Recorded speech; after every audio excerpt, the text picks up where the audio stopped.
외국인들이 넷플릭스를 보면서 감탄을 자아냈는데 이것이 공교롭게도 중국과 비교가 되고 있습니다. 또한 한국과 중국에 대해서 극단적으로 의견이 갈리며 한국을 극찬하는 상황이 나온다는데요. 왜 이런 이야기가 나오는지 살펴보겠습니다. 최근 넷플릭스의 킹덤은 한국에서는 물론이고 전 세계적인 인기를 얻으며 한류 열풍을 불게 했습니다. 그런데 여기서 외국인들은 주인공이 갓을 쓰고 나오는 장면이 등장하자 너무 멋있다고 극찬한 것입니다. 한국 사람들 쓴 모자들이 왜 이렇게 멋있냐는 것이죠. 이 때문에 이 모자를 구하려는 사람들이 생겨났고 아마존에서 갓을 팔기도 하는 등 인기몰이를 했습니다. 그런데 여기서 미국에서 오랫동안 생활한 한 교포는 관련 커뮤니티에서 그 이유를 알아야 한다고 말합니다. 특히 미국인들 중에 갓을 좋아하는 이유는 단순히 넷플릭스 킹덤에 빠져든 것만은 아니라는 것입니다.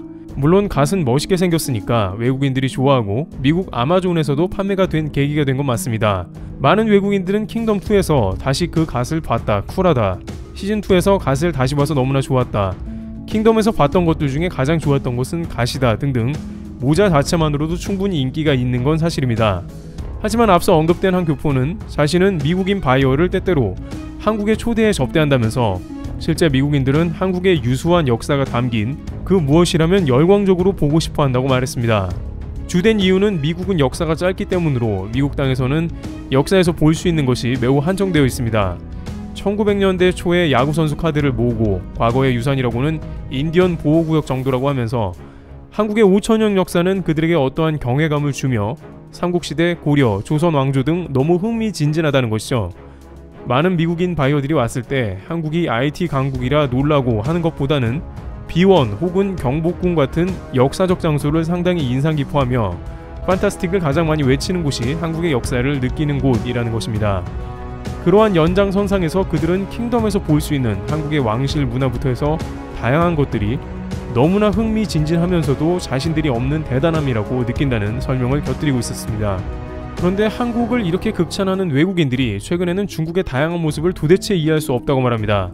예전에는 몰랐는데 한국과 중국의 문화 수준의 격차가 상당히 나고 있다는 말이 나온다는데요. 특히 최근 중국은 한국이 세계 무대에서 선전하자 이를 적극 베끼거나 질투하는 모습이 나오고 있습니다. 앞서 언급된 킹덤의 갓이 세계적으로 인기를 모으자 중국은 자신들의 드라마에 한복을 등장시키고 있었습니다. 중국 사극임에도 불구하고 그들은 도포를 입었고 머리에는 갓을 쓰고 나와서 보는 이들을 당황케 합니다.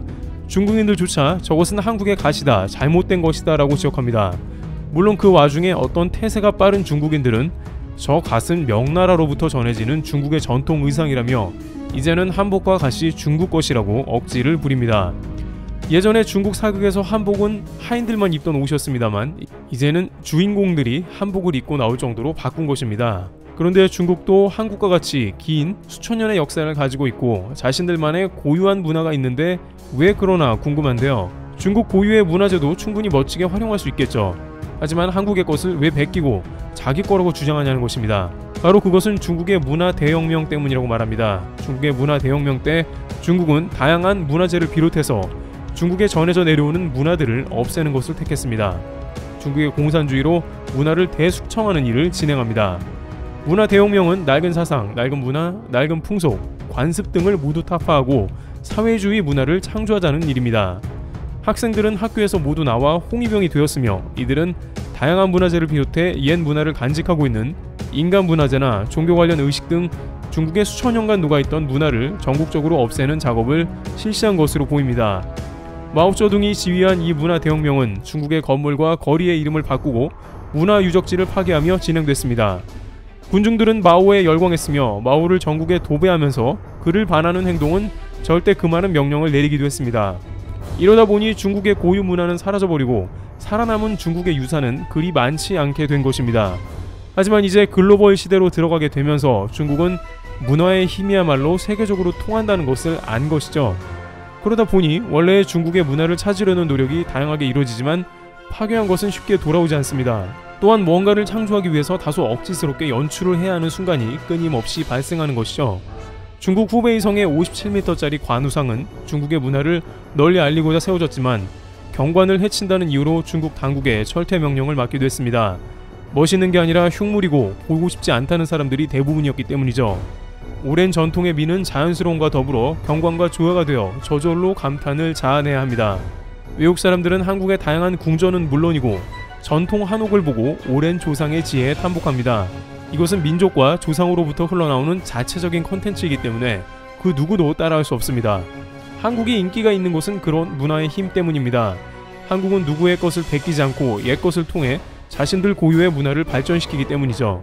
자연스레 요즘 전 세계에서는 한국의 컨텐츠를 너도나도 좋아하며 찾아볼 수밖에 없다고 합니다. 심지어 이런 한국의 크리에이티브한 정신은 미국 빌보드 차트 1위까지 접수하는 놀라운 저력을 보입니다. 넷플릭스에서도 아시아권은 물론이고 서양에서까지 한국의 드라마가 상위권을 유지하고 있습니다. 봉준호의 기생충은 미국에서 가장 많은 수입을 기록한 외국 영화로 남을 정도로 인기가 최절정이었으며 불가능하다고 여겨진 오스카상 주요 부분을 4부분이나 석권하면서 중국은 물론 일본을 침묵시켰습니다.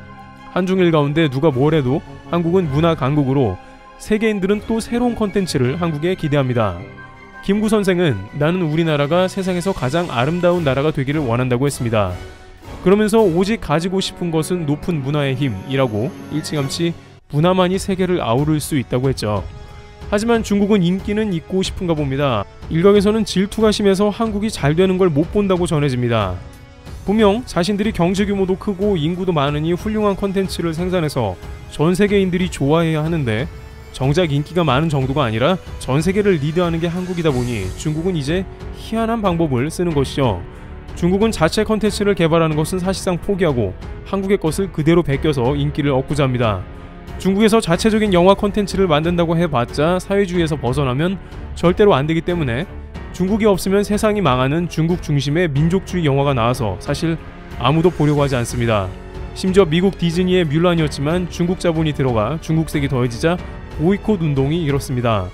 사람들은 중국이 아닌 한국 컨텐츠에 목말라 있으며 한국은 또 기가 막힌 작품을 계속 뽑아내고 있습니다.